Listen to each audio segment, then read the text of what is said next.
We are Onyx Imaging. We are the highest rated and most reviewed printer service center in Oklahoma. Hey everybody, it's Jordan over at Onyx, and today we are going to show you how to clear a paper jam, and we are working with the Canon G7020. So first you're going to turn it all the way back around. This is the back here, and you're going to just lift this door up and then slightly out.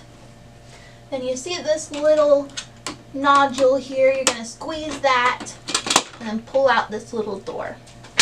You should see the paper just right there. If there is a jam, you're just going to grab it with both hands and pull it straight out. And then you're just going to put this door back on there. And then gently close this back door. And you should be good to go. If you guys need any supplies or a quote, give us a call. Have a great day. Thank you for watching. If you're interested in how you can receive free labor on all of your service calls, as well as how to qualify for free printer upgrades, contact us today. We are here for all of your printer and office supply needs.